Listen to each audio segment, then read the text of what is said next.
Hola, ¿qué tal? Muy buenos días, muy buenas tardes, muy buenas noches, dependiendo de la hora en la que nos estén sintonizando. Bienvenidos a una edición más de Entre Colegas de Birback. El día de hoy tenemos un invitado de lujo, quien nos va a compartir parte de sus experiencias, tanto personales como profesionales. Es el doctor Jorge Luis Escobedo. Y el día de hoy también me acompaña mi compañero, el doctor Carlos Lorenzana.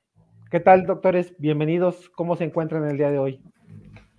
Hola Osiris, buenas noches. Muy contento de poder estar hoy con ustedes y con todo el auditorio que nos puede escuchar. Carlos, buenas noches, un gusto. Hola, muy buenas noches a todos. Muchas gracias por estar con nosotros en esta ocasión. Y como ya lo mencionó Ciris, en esta presentación que tenemos, pues tenemos un invitado de lujo, ¿no? Un colega, un profesional que durante muchos años nos ha acompañado en Birback, que nos ha ayudado mucho en el desarrollo y en el entendimiento para un mejor manejo de una línea que es muy emblemática en Birback, que son la línea dermatológica. Actualmente la línea dermatológica la reconocemos por las siglas AQIO, que significan alergia, queratoseborreas, infecciones y otitis. Y en esta ocasión, el tema que decidimos tratar con el doctor Escobedo, pues es platicar de otitis externa en los perros. Y pues para empezar con el tema, doctor Escobedo, yo siempre he comentado con muchos colegas que una de las situaciones a la que nos enfrentamos en la clínica, particularmente los médicos que son pues generalistas, es la otitis externa, y a veces representa un desafío, sobre todo cuando recibes un perro que ya vio fue revisado por 3 o 4 personas y el perro sigue presentando la otitis. Entonces, pues de entrada, ¿qué es lo que deberíamos de hacer para abordar un perro que nos llega al consultorio y que está presentando un cuadro de otitis? Claro que sí, Carlos. Pues sí, sin duda, uno de los grandes retos a los que nos enfrentamos los clínicos en general y por supuesto los que hacemos dermatología. Quizá el primer consejo que yo les podría dar a todos los colegas que nos pueden escuchar es que siempre que nos enfrentemos a un caso de otitis, tengamos en la mente que la otitis es la consecuencia de algo. No podemos solamente pensar que voy a tratar un perro que tiene el oído inflamado o que lo tiene infectado probablemente ya, y que mi enfoque será solamente resolver esa infección o tratar de quitar esa inflamación. Sin duda es parte importante del proceso, pero lo más importante en estos pacientes es encontrar la causa primaria. O sea, ¿cuál es la razón de que ese perro tiene otitis, no? La otitis no se puede considerar una enfermedad primaria, ¿no? La otitis siempre es una enfermedad secundaria. Entonces, el esfuerzo diagnóstico y probablemente el reto de estos pacientes y probablemente las causas que provocan más la frustración al tratarlos y pues el enojo o el perder un paciente es poder no encontrar o no encontrar, ¿no? No encontrar esa causa primaria que nos provoca la otitis y que nos dará recaídas. Entonces, primer consejo, siempre veo un perro, tengo que sí tener en la mente que debo tratar la otitis, pero tengo que hacer todo el esfuerzo necesario para encontrar cuál es la causa primaria, que prácticamente todos los perros lo tendrán, de la enfermedad que lo está generando. Perfecto. Y en tu experiencia, a lo largo de todos estos años, ¿cuál es la causa primaria con la que mayor de las veces te topas, te encuentras? Pues mira, depende mucho de la edad del paciente y de si está acompañado de un signo muy importante que es la comezón. Si estamos hablando de perros jóvenes, ¿no? Estamos hablando de un paciente joven, probablemente entre los 6 meses de edad y los 4 o 5 años de edad, pero que está acompañado de comezón, lamido de patas, lamido de zona perineal, zona vaginal, comezón en todo el cuerpo. Sin duda, la causa más frecuente de esos pacientes es la alergia. Tendremos que pensar en pacientes alérgicos.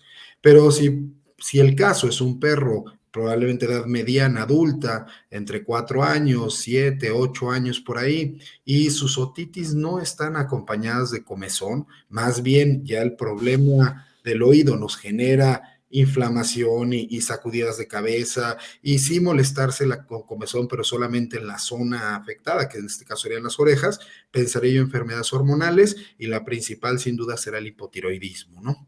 Ahora, estas son las dos principales causas, probablemente las más frecuentes y probablemente la que más nos frustra, porque tenemos un gran porcentaje de pacientes en ambas enfermedades que pueden tener la otitis como signo clínico único, ¿eh?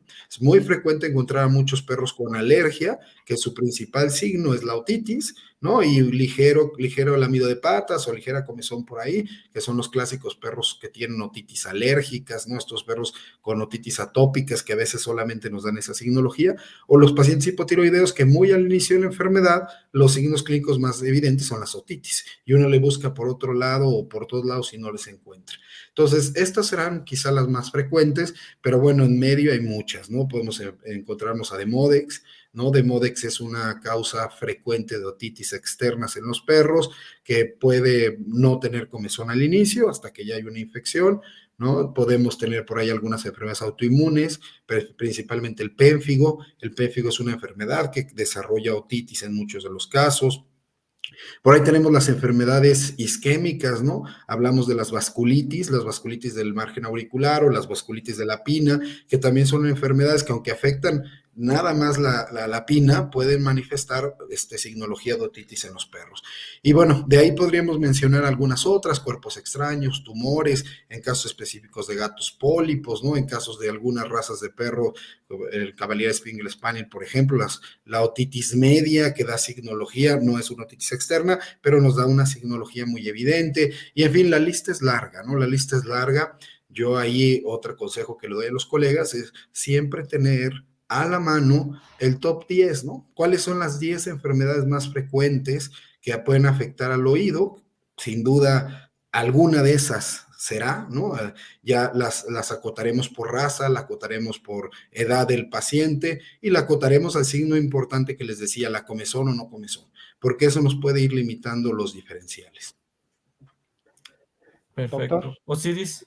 Sí, de hecho quisiera preguntarle al doctor, aquí cuando vamos iniciando con estos pacientes que nos comenta él, ¿cómo es la comunicación hacia el propietario en el sentido de cuando va llegando un paciente, digamos, que sí se está atacando una otitis inicial, cuando llegan contigo porque eres referencia para las situaciones dermatológicas, y la otra situación, ¿cómo abordas o cómo podemos hacer comprender también a un propietario cuando llega con su paciente que ya ha venido rebotando en diferentes clínicas? Porque me imagino que también es importante para que podamos llevar toda esta evolución que tú nos estás comentando, contar con el apoyo también del propietario en ese sentido, ¿no? ¿Cómo lo haces tú, Doc? Por supuesto, mira, sí, sin duda es un reto, ¿no? Es un reto porque, pues, muchas veces, y bueno, no lo terminé de decir hace un ratito, pero hay un buen porcentaje de perros en el cual no vamos a lograr encontrar la enfermedad primaria. Esa es una realidad. El porcentaje de perros en donde la enfermedad primaria es desconocida, ¿no? Es muy alto y podríamos hacer todos los esfuerzos y probablemente pudiéramos no encontrarlo. Entonces, es muy frecuente que los propietarios de perros con otitis recurrentes visiten muchos colegas y lleguen enojados, lleguen molestos, lleguen frustrados, ¿no? Lleguen hartos, lleguen ya desesperados. ¿Qué les recomiendo yo? Miren, yo tengo ahí una rutina. Yo soy amante de las mnemotécnicas, ¿no? Utilizo muchas mnemotécnicas para abordar a los pacientes. Y hay una mnemotécnica que yo tengo siempre para los perros con otitis, que es la PSPP. Hago referencia a este aparato, ¿no? Que conocemos como el PlayStation portátil, y con eso se me ha quedado a mí para poderlo tener. ¿Qué es esto de la PSPP? Pues no es más que irnos a las bases del diagnóstico. Yo les diría, esto es iniciar por donde debes de iniciar, por el camino correcto. Siempre que tengo un perro con otitis, lo primero que hago cuando estoy platicando con el propietario es agarrar una hoja en blanco en el mismo expediente y poner esta mnemotécnica PPSP. Yo le explico al propietario antes de subir a su perro a la mesa, ¿no? De cuando estamos tomando la historia clínica, cuando estamos platicando, cuando he encontrado cuál es su queja principal, porque recordemos que es muy importante, el propietario va por algo y nosotros tenemos que tenerlo en consideración, pero ya después de que lo hicimos, hago mi hoja y les apunto PSPPP, o el PlayStation Portátil, para que no se nos olvide, ¿no? Y le explico que cuando un perro tiene otitis, y sobre todo cuando es recurrente, yo tengo que encontrar, o si no encontrar, descartar, porque a lo mejor no los tiene, estos 4 factores que están asociados en todas las otitis. La primera P que yo les explico son las causas predisponentes. Existen algunas causas o algunos factores que pueden ser raciales, de conformación, que pueden ser de situación de vida, que por ellos mismos pueden causar otitis.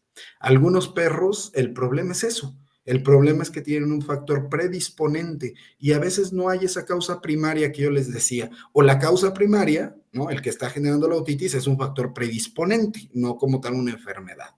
¿Cuáles son esos factores predisponentes? Pues son los oídos estenosados.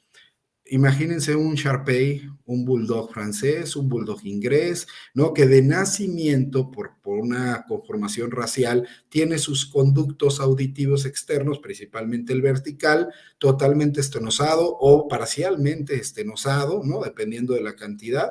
Ya por sí solo, que yo sea un bulldog, o que sea un pug, o que sea un Shar-Pei, y tenga este conducto estenosado, me va a predisponer a que yo pueda tener otitis. Y si yo no me doy cuenta de eso, porque únicamente estoy buscando si es alérgico, es hipotiroideo, si tiene un tumor, porque son las causas primarias, puede ser que aunque ataque esas causas no pueda resolverlo.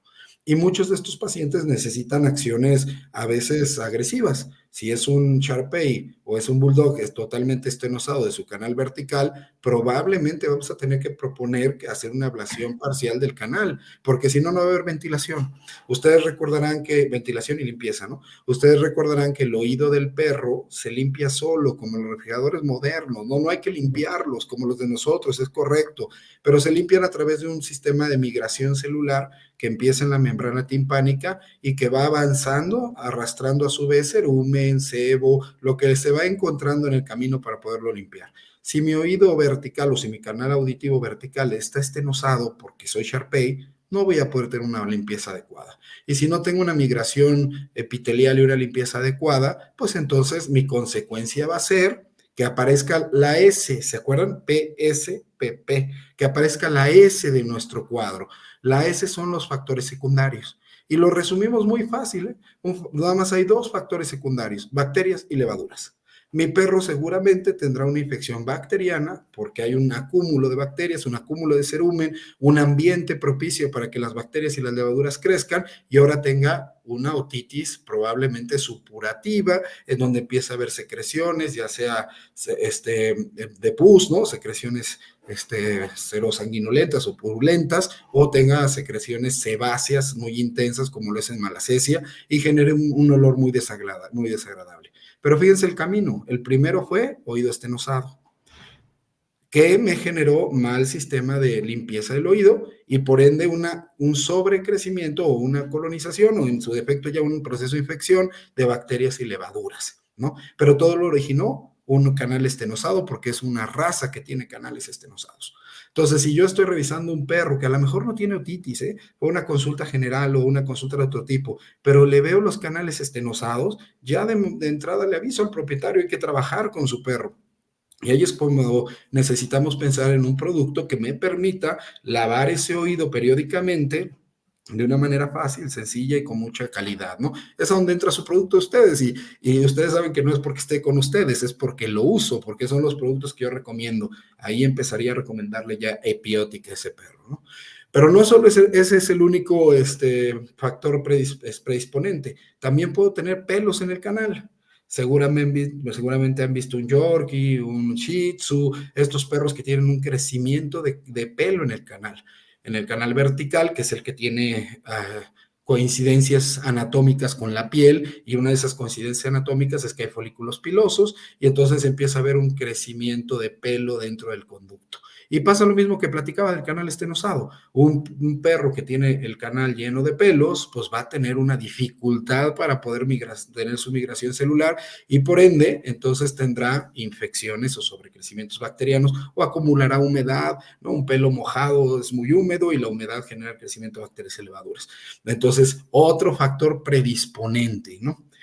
Vivir en climas muy húmedos, ¿no? Perros que viven en climas muy húmedos o perros que tienen albercas en su casa, que ahora es muy común ver cuántos clústeres tenemos que tienen alberca y ahora donde ya no hay hijo hay perro y donde no hay perro, donde no hay hijo el que nada en la alberca es el perro y estos perros que se mojan mucho, perros que se bañan mucho, es otro factor predisponente, ¿no? Entonces, primer punto, como yo les decía, me asomo a ver ese oído y le explico al propietario, voy a ver el oído de su perro para ver si encuentro factores predisponentes. ¿Qué les recomiendo a los colegas? Pues tener una guía, ¿no? Tener una guía que estoy seguro que Virbac les ofrecerá muy pronto, donde tenga yo ese recordatorio, cuáles son los factores predisponentes que o más frecuentes que debo de encontrar en estos perros, para tacharlos o para homearlos. Y si los encuentro, considerar dentro de mi terapéutica el poder manejarlos, porque si no voy a fracasar. Insisto, si solo me dedico a controlar los secundarios, que son las bacterias y las levaduras, que es lo más sencillo de identificar, pero no atiendo el factor predisponente, pues tendremos complicaciones, ¿no? Bueno, ya hablamos de los secundarios. Los secundarios son aquellos que salen para complicar, como microorganismos que complican la otitis, que específicamente bacterias y levaduras. Tenemos que hacer una citología, es algo muy sencillo, es un procedimiento muy sencillo, muy simple que hacemos en la clínica y podríamos identificar si tenemos levaduras en ese oído y podríamos identificar si tenemos bacterias, ¿no? Recordemos que la bacteria que habitualmente encontramos en el oído es la que vive ahí, que son los cocos, ¿no? Los estafilococos, normalmente pseudointermedios, que es el principal estafilococo que encontraremos en el oído, y nuestra citología nos podrá mostrar bacterias en tipo cocoide, ¿no? Normalmente diplococos o bacterias que están juntas, dos juntas al mismo tiempo, y bueno, listo, ¿no? También podríamos encontrar bacilos, es muy frecuente en el oído que haya crecimiento de bacilos, ¿no? Si hay bacilos, pues normalmente son pseudomonas, pero ahí yo recomiendo siempre, pues pensar en acompañarse de un cultivo y un antibiograma, porque nosotros tenemos muy claro cómo atracar a cocos, ¿no? Sabemos cómo atacar a los estafilococos pseudointermedios, tenemos muchísima información de cómo hacerlo, pero no igual con los bacilos. Si hay bacilos, sí valdría la pena saber qué bacilo es, ¿no? Si realmente es una pseudomona y qué antibiótico puede funcionar y cuál no, porque en ellos puede haber resistencias que no conocemos, ¿no? Los bacilos siempre son un problema. Bueno, después de eso les digo, ya llevo la P y la S. Luego me faltan 2 P's más. Sin duda, la tercera P es la más difícil, ¿eh? Que es la causa primaria. Ahora sí, ¿a qué me refiero con causa primaria? Tengo que encontrar y hacer todo mi esfuerzo, que eso puede tomar muchas pruebas y algunas semanas o en algunos casos meses para identificar cuáles son las causas primarias, ¿no? Como lo platicábamos, lo más frecuente es la alergia en las enfermedades que van acompañadas de comezón, la más frecuente en las que no se rascan, en las hormonales, el hipotiroidismo, pero hay una lista larga ahí de enfermedades que pueden causar otitis. Y si yo tengo alergia, y aparte soy un bulldog, que no es nada loco, ¿eh? Los bulldogs son perros muy alérgicos. Tengo un bulldog que es alérgico, pero aparte tiene su canal vertical estenosado y no puede tener una adecuada limpieza, y yo no me doy cuenta de eso, pues entonces, aunque le dé un tratamiento para la alergia que sea acertado, tengo un factor predisponente que me va a seguir causando otitis. No sé si me explico, ¿no? Por eso tengo que identificarlo y sacarlo.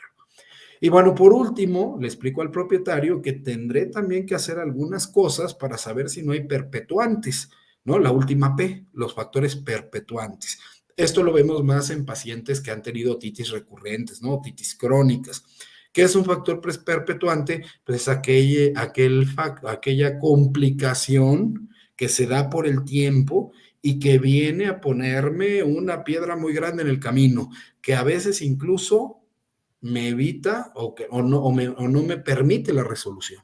Porque ya vi que tiene el oído estenosado y voy a trabajar con él, ¿no? Ya vi que tiene bacterias y levaduras y voy a trabajar con ellas. Ya pude llegar al diagnóstico de que es alérgico y voy a trabajar con el tratamiento de la alergia, pero resulta que tiene otitis media o que su canal horizontal, que es el que está lleno de cartílago, ya se calcificó y entonces ya no va a ayudarme adecuadamente, o que ya tengo una estenosis, pero no una estenosis racial, sino una estenosis por fibrosis, una estenosis por un proceso inflamatorio crónico que va a ser muy difícil que rompa.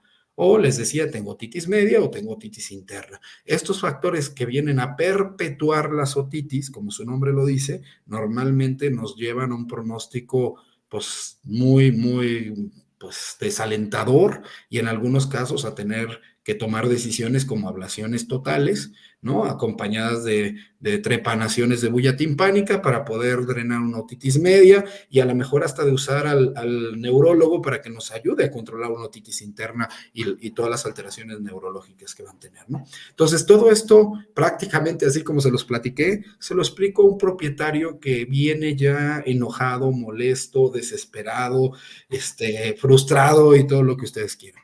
Cuando uno le explica así de claro al propietario, logras superar las expectativas de lo que espera, ¿no? Porque él esperaba a lo mejor otra cosa, superas tus expectativas, y tú mismo, porque aparte lo hago para eso, hago un recordatorio de paso a paso que tengo que hacer ahora que suba el perro a la mesa, ¿no? Y que no se me vaya a olvidar nada.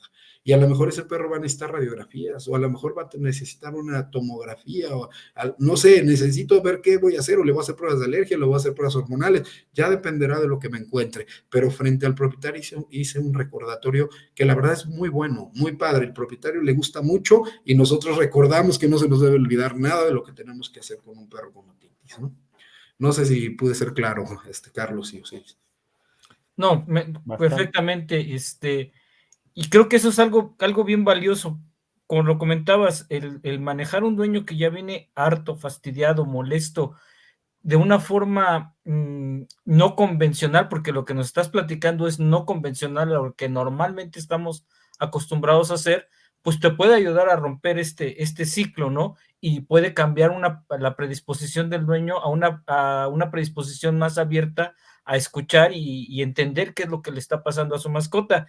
Yo les quería comentar, el año pasado tuve la oportunidad de coincidir con pues la contraparte que tengo en Estados Unidos, con el doctor Cristiano Von Simpson de Estados Unidos, de Birback USA, y él me comentaba que hicieron un trabajo muy interesante.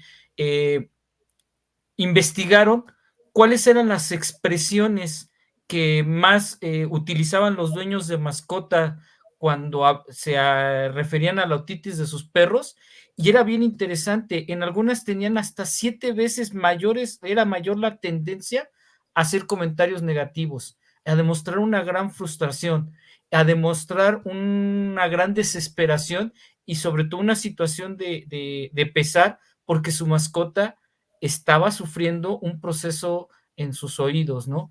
Y bueno, el ser muy claro en la explicación, tomando en cuenta que el dueño le genera un pesar, pues va a ayudarnos a poder hacer un trabajo de diagnóstico que nos facilite el poder mejorar la condición del paciente.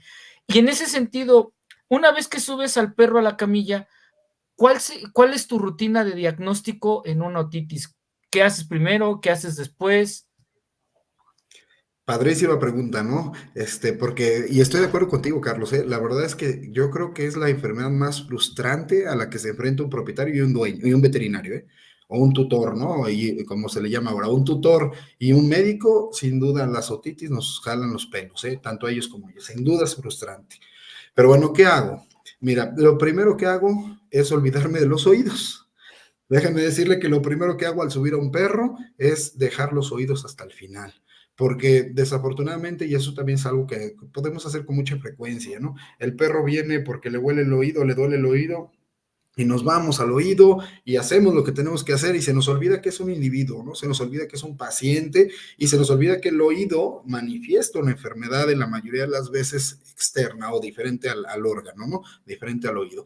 Entonces yo tengo una rutina que la cumplo muy cuadrado en paciente con paciente, ¿no? Empiezo de los ojos y termino en la cola, y al último veo el órgano afectado, bueno, la zona afectada en particular, ¿no? Yo solo veo piel, entonces termino siempre viendo pieles afectadas, pero empiezo y hago una revisión completita. Ese paciente necesita que lo revisemos, hay que revisarle las córneas, ¿no? A ver que si no tiene lipidosis corneal. ¿Se acuerdan del hipotiroidismo? Una signología común en los perros hipotiroideos es que forman lipidosis corneales. hay que medir lágrima, ¿no? Les mido lágrima, es algo muy sencillo, muy fácil, muy barato, pero un perro hipotiroideo tiene reducción de la producción de lágrima, ¿no? Un perro hipotiroideo tiene una respuesta pupilar retardada porque están teniendo problemas en la retina, ¿no? Atrofia de retina. A veces todos esos detalles que pueden no ser muy evidentes para un propietario, te ayudan a irte por un camino, ¿no? Sobre todo cuando son de primera vez, ¿no? Revisar encías, revisar mucosas para ver si puede haber una anemia o no hay una anemia, ¿no? Ver cómo están los dientes. Nuestro paciente va por la piel, pero es nuestro paciente y a veces el propietario ni cuenta se ha dado que la boca la tiene deshecha, ¿no? Y hay que hacer un examen físico completo, yo se lo recomiendo, ¿no? Aunque tu especialidad sea ortopedia, ¿no? Y te lleven un perro con la pierna evidentemente fracturada, tú debes de hacer un examen completo, hay que revisar al perro por todos lados, ¿no? Todas las acciones del examen físico, ¿no? Algo que yo mismo me acusaré que no hago mucho es medir la temperatura, pero bueno, en algunos pacientes sí saco mi termómetro y mido la temperatura, habría que hacer un examen completo, es auscultar tórax o escuchar ruidos pulmonares, ruidos cardíacos, que también puede haber datos ahí que te puedan ser relevantes, ¿no? Palpación abdominal, voy haciendo todo mi examen, reviso la piel en general, porque de nuevo, si es un perro alérgico, entonces tendré signología en la piel que me haga pensar que vaya por la alergia o que no debo de pensar en alergia, entendiendo que estas son las dos más comunes, ¿no? La enfermedad hormonal, tiroides, y la enfermedad alérgica, las que causan otitis frecuentemente. Entonces, pues a revisar todo, ¿no? Yo reviso espacios interdigitales, que en los perros alérgicos es muy frecuente que estén inflamados, la zona perineal, porque los perros con alergia alimentaria normalmente tienen signología más hacia caudal, ¿no? Los alérgicos ambientales más hacia el vientre, revisar axilas, en fin, hacer un examen muy completo y muy minucioso, que nos toma 10 minutos o 5 minutos, la verdad es que tampoco es que nos va a tomar toda la consulta, lo podemos hacer de una manera muy rutinaria, muy fácil, ¿no? Cuando ya lo hice y ya pude detectar esto, entonces me voy al oído, ¿no? ¿Qué quiero revisar del oído? Pues lo primero, lo evidente, ¿no? Vemos toda la pina, hay que revisar bordes auriculares, hay que revisar la pina en la parte sin pelo, ¿no? Alopécica, hay que ver cómo está el pelo, hay que ver la pigmentación de la pina, porque hay algunas enfermedades isquémicas, como les decía, las vasculitis, que afectan no solo al borde, porque tenemos la idea de que la vasculitis siempre es en el borde, y no necesariamente, ¿no? Si la vasculitis es de vaso mediano, las vasculitis del pequeño vaso o vaso mediano pueden afectarse más hacia las zonas más intermedias, ¿no? Revisar si hay hematoma, ¿no? El hematoma auricular es una consecuencia de la sacudida de cabeza o la rascada de cabeza, que por supuesto debe ser atendida, pero hay que encontrar por qué se rasca, por qué sacude la cabeza, revisar si hay hematomas o no, si es posible revisar el canal vertical y el horizontal, ¿no? Porque algunos perros están tan inflamados, tan estenosados, que tienen tanto dolor, que muchas veces en la primera consulta no se pueden revisar, pero sí se puede hacer una citología. Hacer una citología es importante para encontrar factores secundarios, como habíamos platicado, ¿no? Bacterias y levaduras. Si hay pelos, hay que depilarlos, hacer una revisión del oído. Algo que me gusta mucho es palpar los canales, ¿no? Tanto el vertical como el horizontal. Les digo, el vertical es, pues, piel, prácticamente es piel, con algunas características diferentes, y el horizontal es cartílago. Entonces es muy fácil sentir y palpar el cartílago, porque cuando ya no lo puedo apachurrar, cuando ya está muy duro, entonces pienso que hay perpetuantes, ¿se acuerdan? Y tengo que mandar a hacer radiografía, y pues ser muy cuidadosos en los signos sutiles de la otitis media, porque hemos hablado de otitis externa, que es la que vemos los dermatólogos. La otitis media es un reto porque tiene muy poca signología, la signología es muy ligera y casi siempre es neurológica. Estamos revisando al perro a ver si no tiene un ojo más pequeño que el otro, si no está ligeramente el tercer párpado salido, alguna signología que nos pueda decir que hay algo de inflamación en algunas estructuras nerviosas que cruzan por el oído medio, ¿no?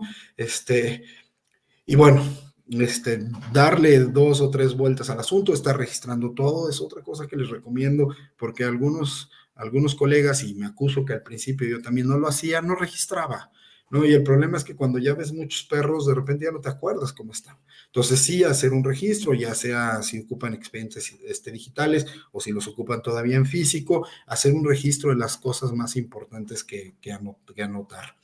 Y después de haber hecho todo, pues tratar de ver la membrana timpánica, ¿no? Ese sería el siguiente paso. pensar si puedo meter mi otoscopio y poder tratar de ver la membrana timpánica o si es imposible.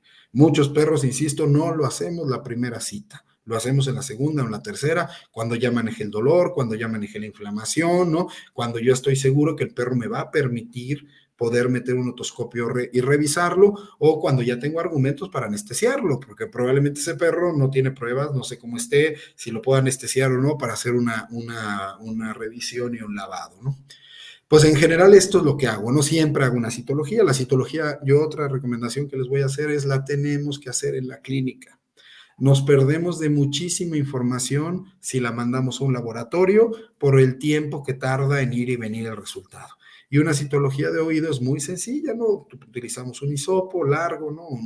Un aplicador de madera o de plástico, preferentemente estéril, sería lo ideal, ¿no? De estos que nos venden ya estéril, introduces el hisopo, recoges material o haces una impronta en una laminilla.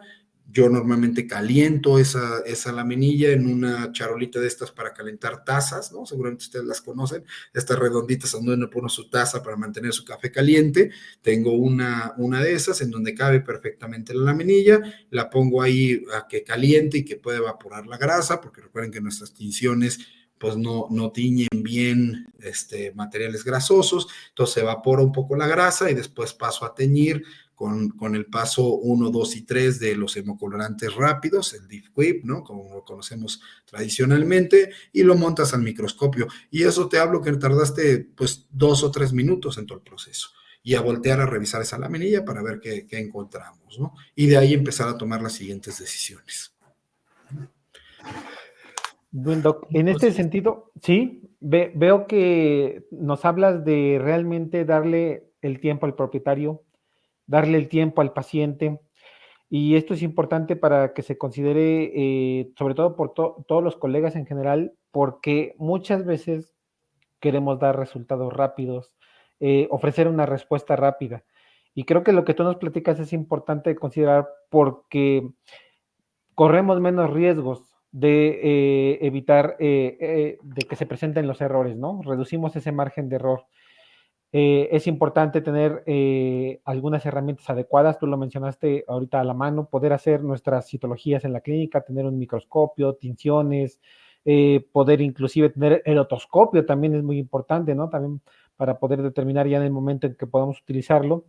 Y creo que esto es bueno escucharlo de un experto, doctor, como tú, de un clínico de referencia, porque muchas veces en general cuando somos más generalistas o cuando vamos iniciando también la gente, bueno, yo no tanto, pero los más jóvenes quieren dar respuestas y soluciones muy rápidas e inmediatamente van a tratamientos que se ofrecen en el mercado y situaciones, y esto generalmente puede llevar a los primeros fracasos y a ir complicando el diagnóstico para cuando estos pacientes van rebotando, ¿no? Entonces, creo que en esa situación es muy importante escucharlo de ti. Y también me gustaría preguntarte, aquí voy a lo mejor a girar un poquito la plática. El doctor Jorge Luis Escobedo, siendo dermatólogo de referencia en la ciudad de Puebla y a nivel nacional, ¿ha tenido casos que no tengan una evolución favorable o donde te haya costado mucho? No sé si tengas alguna situación clínica de experiencia que nos puedas compartir donde le hayas sufrido, a lo mejor no lo resolviste o a lo mejor sí, y por dónde ir yendo, ¿no? En esa situación. Y para no frustrarse uno que es mortal, ¿no? Por supuesto, Siris. O sea, y como lo decía, la otitis es a lo que más nos enfrentamos en los fracasos, ¿eh? Por supuesto, porque a pesar de hacer las cosas bien, puedes no lograr resultados favorables. Eso es una realidad, ¿eh? O no encontrar la razón. Por supuesto, no uno, tengo muchos casos en los que pues terminamos pues en lo que termina un caso que ya no le encontramos pies ni cabeza, ¿no? Que es la ablación total del conducto o de los conductos para quitarte el problema, ¿no? Lógicamente, si tienes un problema en el oído externo, pues la mejor manera o la más fácil de resolverla es quitar el oído, ¿no? Quitas todos los conductos y se acaba el problema, si lo quieres ver así, ¿no? Que por supuesto no es lo correcto. Sí he tenido y tengo en la mente muchos perros de propietarios maravillosos, ¿no? Maravillosos, que te permiten hacer todo, que hacen todo, que confían en ti y que a pesar de que fracasas, ¿no? Ellos están entendiendo y confiando que pues tú estás poniendo tu máximo para lograrlo, ¿no? Muchos, ¿no? Te podría contar 4 o 5 casos en los que, y más probablemente en los que no hemos logrado resolverlo. Sí, sobre todo estos perros muy crónicos, en donde probablemente ya están hasta complicados con biofilm, ¿no? Que es un problema muy severo porque pues ya nos cuesta muchísimo más trabajo poder lograr controlar una infección por pseudomonas provocadas o ya cubiertas con biofilm, o perros que ya tienen otitis medias, ¿no? Que también es un problema poderlo ayudar a resolver. Entonces sí, te puedo contar muchos, ¿no? Quizá se me viene a la mente Fisgón, se me viene a la mente un bulldog francés que me olvidó su nombre, que no pudimos con él, ¿no? Tuvimos que quitar el oído. Sí, hay muchos. Y esto, pues lo digo porque es la realidad, ¿no? O sea, a todos nos podemos enfrentar a casos en los que no vamos a lograr el objetivo que queremos. Pero creo que es muy importante que el propietario entienda por qué es complicado, lo que platicamos al principio. Si yo le voy encontrando paso a paso y le voy diciendo, ya hicimos esto, ahora hay que hacer esto, ahora vamos a ver al otro, y el propietario lo va entendiendo y vamos hacia adelante, ¿no? Entonces sí, muchos casos, no poquitos, muchos casos, es muy frustrante el tema del oído y por eso hay que abordarlo con todo el tiempo necesario. Hablabas de tiempo, por supuesto, un perro con otitis tienes que darle al menos 1 hora, ¿eh? Incluso yo les reservo a veces hasta 1 hora y media. Si ya sé que es una otitis crónica, porque siempre Lupita, que es la secretaria, la que me pone a trabajar, siempre le digo que gracias a ella trabajo, porque es la que me tiene la agenda llena, pregunta que va, ¿no? ¿Cuál es el motivo de la consulta? Y ya sabe que si es una otitis que ha recurrido, pues me pone 1 hora y media. Me puede poner 1 hora y media porque es necesario ese tiempo. Y hablabas del equipamiento, sí, por supuesto, ¿no? Y es un consejo para los chavos. Ahí, si yo voy a poner una clínica, aunque esté muy chavito, ¿no? Y esté iniciando, tengo que tener lo mínimo necesario. Y si no lo tengo que referir. Y referir no es malo, ¿no? Yo les puedo decir, en mi clínica referimos muchas cosas, muchas, ¿no? Muchas, porque ni las sabemos hacer, ni tenemos el equipamiento, ni tenemos las habilidades para hacerlas. Entonces, si yo voy a ver un oído y no tengo un otoscopio, no lo puedo ver. No lo puedo ver. Y no solo eso, a ver, otra cosa importante. Aunque lo tenga, si no me he metido a ver oídos, tampoco lo puedo hacer, ¿no? Yo otra recomendación que le doy, y sobre todo a los jóvenes que lo estén escuchando el día de hoy, es, ya que te compraron un otoscopio, que ahora hay otoscopios de 1,500 pesos, a ver, aquí no hablemos de dinero, porque al principio todos le sufrimos, ¿no? Todos le sufrimos cuando estamos iniciando y todos iniciamos con cosas sencillas.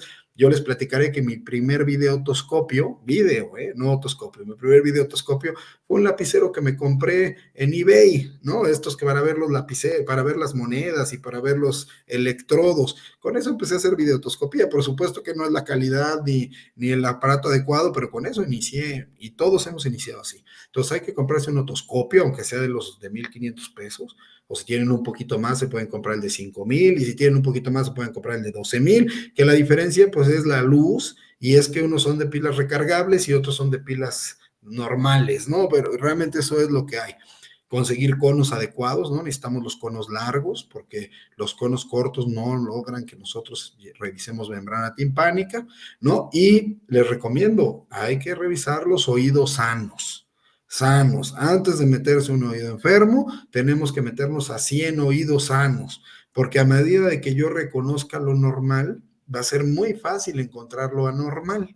Pero si yo nunca me he metido un oído, o me he metido muy poquitas veces con el otoscopio, y me quiero meter a un oído inflamado, estenosado, con cerumen, con dilatación o fibrosis de glándulas, no voy a entender nada, no voy a entender nada y ni voy a ver nada. Entonces, primera recomendación para los chavos y los no tan chavos que no tengan mucha experiencia en ver oídos es: ocupen los perros anestesiados de OVH, de limpieza dental, de caudectomía. No, eso ya no se hace, ¿va? Lo cortamos. En lugares donde todavía hacen caudectomías o de esto, y métanse a revisar, porfa, oídos sanos. Cánsense de ver oídos sanos. Es como escuchar un soplo, ¿no? La verdad es que si nunca he escuchado un soplo, el día que me dicen, míralo, escúchalo, no escucho nada. ¿Por qué? Porque no conozco los ruidos normales. Entonces, si yo conozco los ruidos del corazón normales, automáticamente detecto el soplido o no, ese sonido que no es normal. Entonces, a meterse a revisar oídos sanos para poder tener experiencia. Y no puedes hacer oídos si no tienes un otoscopio. Hablábamos de que a veces no lo puedo hacer en el primer momento. Sí, es correcto, eso es correctísimo. A veces lo hacemos en la segunda consulta, pero tengo que revisar el oído. Si no reviso el oído, no voy a ningún lado, ¿no? Y bueno, ya si es posible, ¿no? Si es posible, pues cómprate un videotoscopio, que te da muchísimas ventajas. ¿Por qué? Porque el videotoscopio te permite que el propietario, tú y todos los que estemos en el consultorio estemos viendo en una pantalla padrísimo lo que estamos viendo, de tomar fotografías, de hacer un video, todas estas cosas que permite la videotoscopía, ¿no? Es una inversión mayor porque ahí hablamos por lo menos de 100,000 pesos en los otoscopios más sencillos y hasta de 700, 800,000 pesos con los videotoscopios más sofisticados. Pero sí tenemos que hacerlo. Lo que tú decías, ¿no? Y lo he escuchado algunas veces, es que huele a malas heces, ¿no? Tiene otitis por malas heces, huele a malas heces. Eso es un grave error, ¿no? Por lo que hemos platicado, la malacesia es un secundario. Y por supuesto que hay que tratarla, pero no es lo único que tenemos que hacer.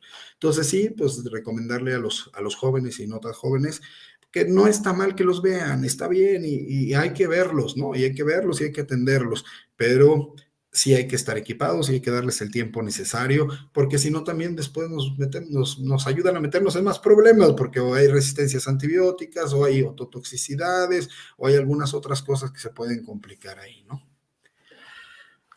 Hablabas hace rato de algo que se puso un poco de moda porque no lo entendíamos tal vez a cabalidad. Y yo cuando he platicado de esto, muchos médicos no pueden imaginarse lo que implica la presencia de biofilm en el oído. En tu experiencia, ¿cómo lo manejas? ¿Cómo haces el lavado? Bueno, el biofilm es uno de esos casos retadores, ¿no? Que preguntaba Osiris, que normalmente son los que más fracaso nos llevan, ¿no?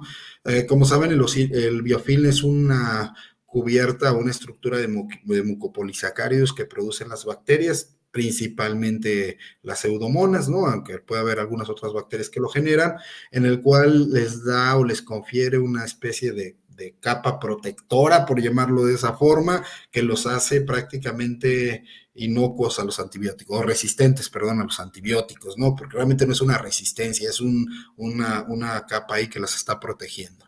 Entonces es todo un problema porque pues tú puedes meter litros y litros de antibiótico y seguramente no va a funcionar, ¿no? ¿Qué se recomienda normalmente? Pues como lo dijo Carlos, lavados muy profusos, hay que estar lavando y lavando. Esos perros necesitan anestesia, los tenemos que anestesiar, ¿no? Tenemos que hacer lavados con soluciones estériles, principalmente salinas, para tratar de sacar la mayor cantidad de material posible, ¿no? Se genera una especie de moco ahí que se adhiere a los conductos. Entonces, a lavar con lo más que se pueda lavar, ¿no? Realmente esa es la principal ayuda que podemos hacer, un muy buen lavado, esperando que pues no se haya roto la membrana y que no tenga yo ya estas secreciones en el oído medio, porque si no entonces tengo mayores complicaciones, pero bueno, aún así lavar y lavar y lavar y lavar, ¿no? Después de ahí, pues bueno, a hacer apoyos posteriores con más lavados. Por ahí hay algunas cosas que se están haciendo que pues no son a lo mejor las más correctas, ¿no? Hay un producto que se ocupa para el biofilm en pie diabético, ¿no? Prontosan, seguramente lo han escuchado, es un medicamento de línea humana que tiene una capacidad importante para ayudar a eliminar este biofilm, ¿no? Nada más que el producto es ototóxico, entonces, híjole, son de esas cosas que haces que no debería uno de hacer, pero las intentas porque tienes el problema encima, ¿no? Yo les puedo decir que lo he hecho 1 o 2 veces, ¿no? Estando seguro que el oído está, o la membrana timpánica está intacta, y teniendo el terror de que pueda pasar algo porque no está indicado en hacerlo, y bueno, pues a batallar y a batallar, son casos complicados. Me gustaría decirles, con esto se cura, pero la verdad es que no es cierto, ¿no? Muchos de esos perros, pues, terminamos en ablaciones totales para agarrar todo el problema y tirarlo a la basura, siempre y cuando no haya otitis media, si no, no logras mucho y tienes que seguir trabajando. Entonces, pues son casos difíciles, Sin duda el lavado, Carlos, será la principal estrategia, mucho lavado, estar monitoreando a ese perro pues con cultivos periódicamente y pues echarle la caballería y todas las buenas vibras posibles, ¿no? Y mencionaste el dolor de cabeza de muchos, ¿no? Tenemos un paciente que tiene otitis recurrentes. En los perros que tienen esas otitis, que ya los lograste estabilizar, que el oído quedó bien, no digamos excelente, pero quedó bien. ¿Cuál es el manejo que tú normalmente haces a largo plazo para este caso de oídos recurrentes? Sí, mira, esa también es una muy buena pregunta. ¿Qué he hecho yo para eso? Porque efectivamente es el dolor de cabeza, ¿no? Va a tener otitis recurrentes. Lo primero que hago es una especie de clasificación, ¿no? En el cual yo mismo estoy pues ya pronosticando qué puede suceder y que va relacionada a lo que platicábamos al inicio, ¿no? Los PSPP. Si yo tengo un perro que tiene factores predisponentes, porque vamos a volver a poner el caso del bulldog, es un bulldog con oídos estenosados, y vamos a poner una hipotético ahí de que también le crece pelo, ¿no? Que normalmente el bulldog no lo tiene, pero vamos a pensar que le crece pelo, tiene el oído estenosado. Entonces ya tengo factores primarios ahí, factores predisponentes, que no los voy a resolver, esos no se van a quitar nunca. Entonces tengo que ponerle trabajo a ese oído. Entonces, para mí es un perro que tiene otitis crónica. O sea, lo primero que le digo al propietario es: tu perro va a tener otitis toda la vida si no le atendemos estas dos cosas, ¿no? Que puede ser el simple hecho de un recomendarle limpiar el oído periódicamente de una manera adecuada, bien, con productos adecuados, bien hecho, ¿no? Porque también los productos inadecuados o las limpiezas inadecuadas te llevan a tener otitis. También es un factor predisponente, ¿no? Utilizar productos que resecan mucho, productos que están muy ácidos, pues en fin, hay algunos productos que pueden provocar la otitis. Entonces, seleccionar un producto adecuado, enseñarle cómo hacerlo y de entrada ya tiene que limpiar ese oído. Ese perro va a tener otitis recurrentes. Si lo deja de hacer, va a generar otitis, ¿no? Pero todavía le diagnosticamos alergia, ¿no? Aparte es un perro que tiene alergia. Entonces, no solo tiene factores predisponentes, sino tiene una causa primaria que no es curable. ¿Cómo le curo a ese perro la alergia? No es cierto. Le puedo controlar el signo principal, ¿no? Que es la comezón. Tengo diferentes opciones de tratamiento para quitarle la comezón, pero el proceso alérgico está presente, no se lo quito. Y recuerden, el proceso alérgico me lleva a un proceso inflamatorio. Entonces, esos perros van a tener procesos inflamatorios en el oído. Y entonces, ¿qué va a generar? Pues que voy a tener edema, voy a tener inflamación o eritema y probablemente voy a tener hipersecreción de las glándulas eruminosas en ese oído. Entonces, tengo mucha producción de cerumen y tengo un oído estenosado y tengo pelos y entonces tiene otitis para toda su vida, ¿no? Este perro está marcado para tener una otitis crónica, yo les digo, ¿no? Aunque la alergia se la trate, aunque se la trate. ¿Y qué quiero hacer? Evitar que haya factores secundarios, ¿se acuerdan? Evitar que esa estenosis, esos pelos y esa alergia me provoquen que crezcan bacterias y levaduras que me complican. Y por supuesto quiero evitar mineralizaciones del conducto, estenosis por fibrosis y rupturas de membrana, que eso me viene a perpetuar. Entonces, ese cachorro de probablemente 8 meses, 1 año, que me fue a ver porque tiene comezón y que yo lo revisé completo y que le dije: tu perro, aparte de la comezón, tiene otitis. Y esta otitis llegaremos a confirmarlo, pero debe ser alérgica y entonces tiene otitis para toda la vida.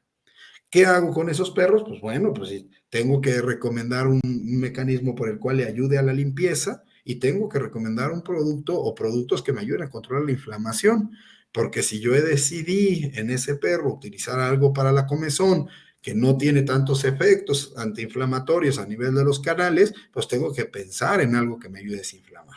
Y bueno, Virbac tiene 2 opciones que nos ayudan muy bien para eso, ¿no? El Cortavans, si es que mi problema inflamatorio es principalmente en la pina, ¿no? Porque vemos muchos perros alérgicos que su problema es inflamatorio más hacia la pina, ¿no? Bueno, pues un disparo de Cortavans ahí en algún protocolo de pulso o reactivo, ¿no? Porque hay muchos perros alérgicos que nos permiten reaccionar. Cuando se pone muy rojo, le pongo el disparo. Hay perros que necesitan apoyo todo el tiempo, entonces hago un proceso de pulso, ¿no? Para tratar de ver cómo lo voy manejando. O si lo que se me está inflamando más bien es el conducto, el Cortotic, ¿no? Que al final es el mismo producto, aceponato hidrocortisona los dos, pero uno más para ponerlo en la pina y otro para ponerlo dentro del conducto al ser gel, ¿no?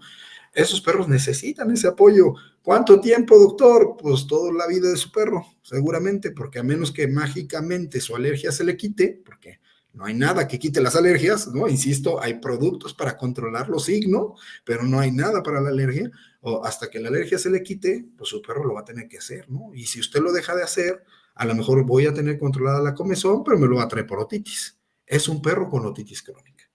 Si el caso es un labrador, ¿no? A lo mejor cachorro, 8 o 9 meses, que solamente tiene comezón en la oreja, ¿no? Y resulta que cuando hago mi citología encuentro que son Demodex, porque es común encontrar otitis por Demodex, ¿no? Recuerden, hay folículos pilosos, y si hay folículos pilosos, hay glándulas sebáceas, si hay glándulas sebáceas, hay Demodex, ¿no? Es un habitante normal. Entonces tengo un perro con Demodex en el oído, y es labrador, no tiene un factor predisponente, ¿no? Tiene orejas anchotas, grandes, bien, no nada, ¿no? Porque no vive en una alberca, no hay alberca, pues ya sé que no hay predisponentes y sé que mi causa primaria de Modex sí es curable, ¿no? O sea, sí la puedo curar, un tratamiento ahora con las isoxazilinas nos cura el problema, ¿no? Y nos los mantiene curado, por llamar de alguna forma, pues entonces sé que es una otitis aguda que voy a poder controlar y que seguramente no va a tener que regresar, ¿no? Entonces, uno tiene que entender, yo les decía al principio, irse a la base del diagnóstico, entender qué está sucediendo en ese perro para saber si lo voy a tener que tratar de por vida o no, ¿no? A tratarlo. Ya tratamientos, pues tenemos que hablar pues de las cosas naturalmente que hacemos en el oído, pero lo más importante, el tratamiento de la enfermedad primaria en caso que la haya y en caso que la pueda yo encontrar, porque a veces no las encontramos, ¿eh? A veces no son alérgicos, no son hipotiroideos, no tienen pénfigo, en fin, le hacemos todo y resulta que todo está bien, ¿no? Y nos quedamos con esa incógnita de qué fue. Gracias, doctor. Fíjate que acabas de tocar algo que es muy, muy interesante, ¿no? Y que creo que debe de hacernos reflexionar. ¿De qué depende mi tratamiento, de mi diagnóstico? Si no tengo un buen diagnóstico, puedo traer el producto más novedoso que haya en el mercado, el antibiótico más potente que haya en el mercado, pero si no tengo un diagnóstico correcto, no va a funcionar. Y bueno, a mí me ha tocado escuchar a algunos colegas muy desesperados decir que un producto que tiene probada eficacia no sirve. ¿Por qué? Porque lo usé en un perro y no me funcionó. Habría que revisar el diagnóstico. La base de un buen tratamiento es el diagnóstico, la rutina diagnóstica. Y también un poquito rompiendo la plática, como lo hizo hace rato Osiris, yo te quería preguntar, ¿qué es lo más exótico que le has encontrado como cuerpo extraño en un oído a un perro? Lo más exótico. Refiriéndome exótico a qué, ¿no? Bueno, yo te platico Sí, el mío. Le saqué una liga para pelo del conducto auditivo a un perro. sí, sí, sí. Pues mira, ¿qué hemos sacado del oído? Pues hemos sacado, pues estas cositas, no sé cómo se llamen, con lo que hacen las pulseras las niñas, ¿no? Estos como cuadritos, ¿no? Eso lo hemos sacado de oído. Es muy frecuente que saquemos cotonete, bueno, el algodón del aplicador, ¿no? Porque hay gente que les mete, pues, aplicadores de estos muy baratos que venden en las tiendas de a 3 pesos, que se queda el cotonete adentro, pasto, ¿no? Es común sacar pasto, sacar alguna fibra de pasto, que déjeme acordarme, creo que una vez sacamos una canica, ¿no? Una canica también de un oído. Esos son relativamente sencillos, porque, a ver, algo que no hemos platicado es que tenemos otitis bilaterales y unilaterales, ¿no? Entonces, cuando tenemos otitis unilaterales, pues normalmente está enfocado que el problema está en un oído y casi siempre está asociado a ese tipo de cosas, ¿eh? O que quedó mojado un oído, o que no lo sacaron bien, o que se metió alguna cosa ahí, ¿no? Y por supuesto me he encontrado garrapatas, ¿no? Por supuesto que sí, sobre todo garrapatas viajeras. Afortunadamente el clima de Puebla es un clima que, pues, en el que no abundan las garrapatas, ¿no? Tenemos a 40, un poquito más, 60 kilómetros ya una ciudad en Puebla que sí tiene muchísimas muchísimas garrapatas, pero en la ciudad de Puebla tenemos muy poquitas, por eso les digo garrapatas viajeras, pues son perros que vienen de algunos lugares donde hay garrapatas y no aquí, ¿no?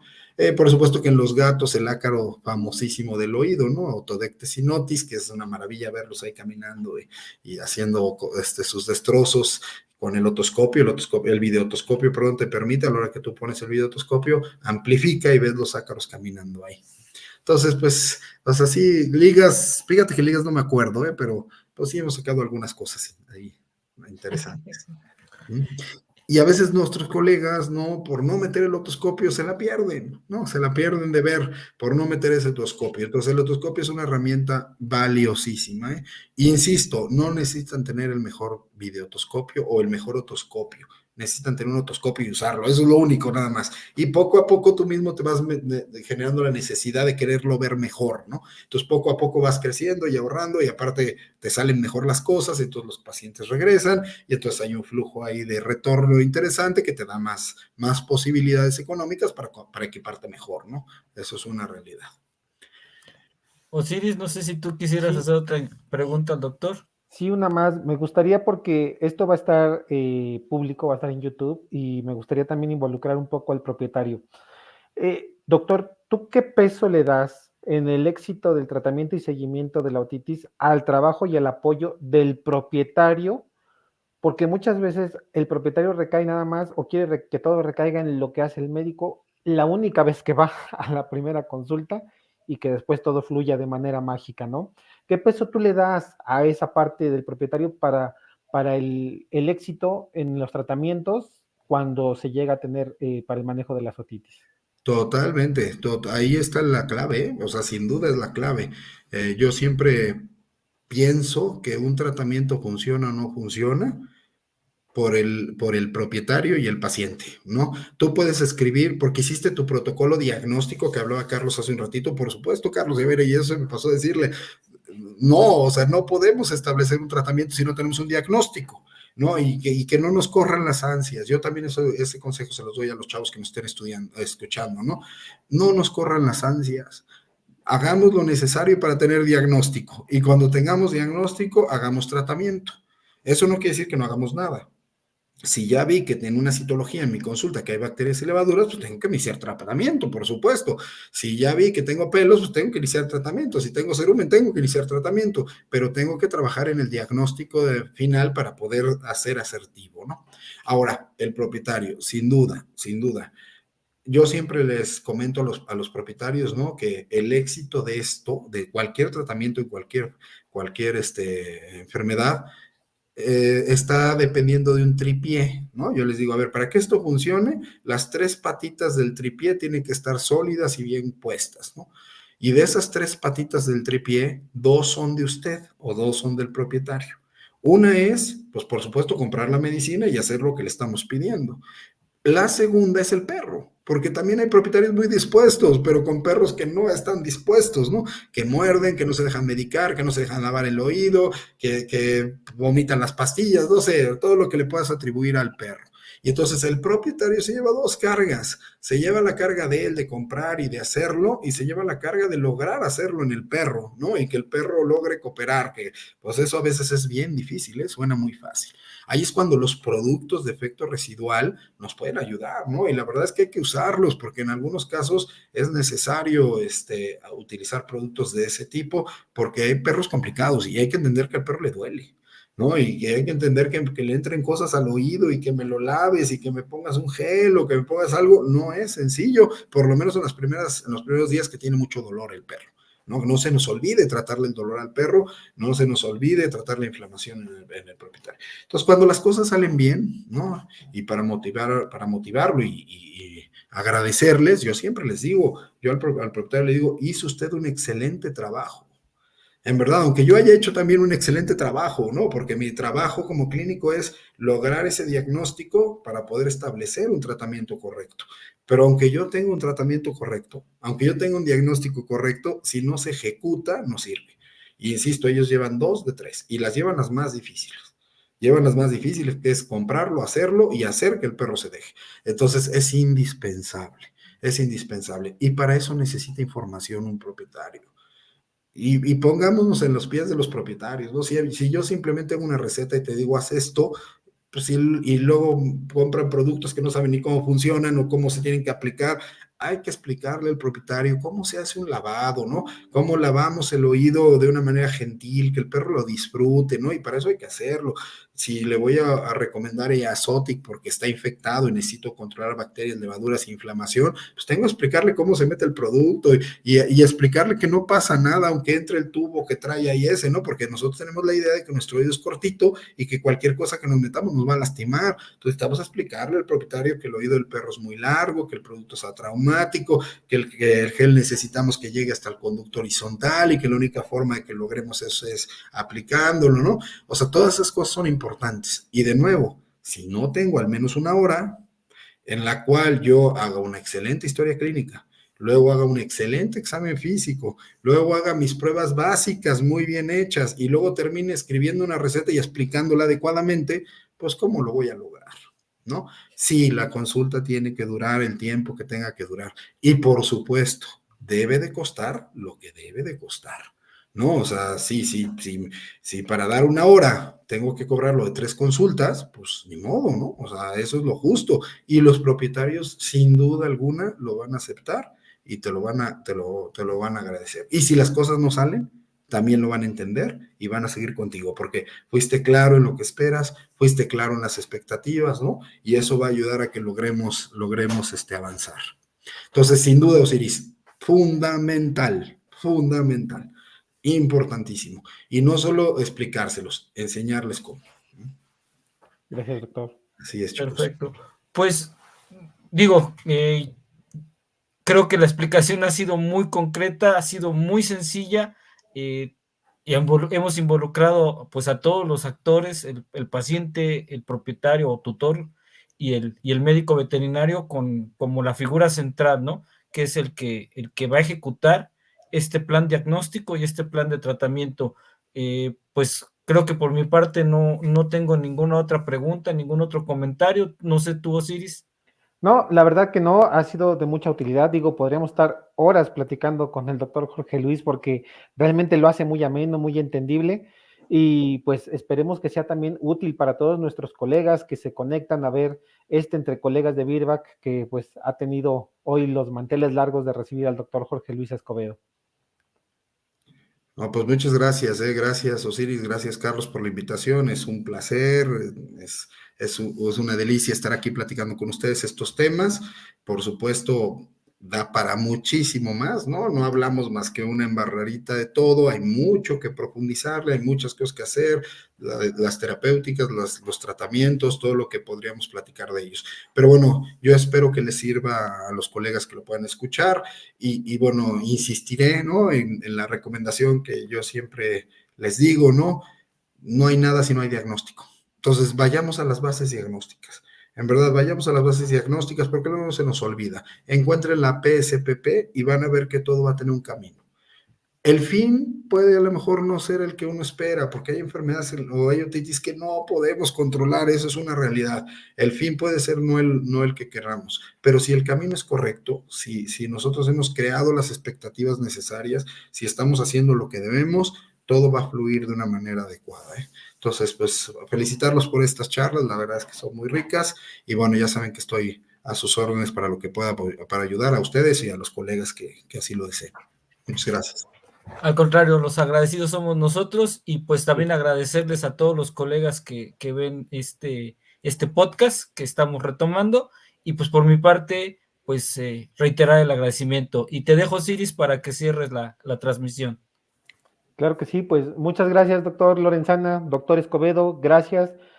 Colegas, suscríbanse al canal en YouTube, denle like para que podamos replicar esto y llegue a la mayoría de nuestros colegas y les pueda ser muy útil. Nos vemos en la próxima edición. Que tengan excelente día. Hasta luego. Hasta luego. Gracias. Gracias.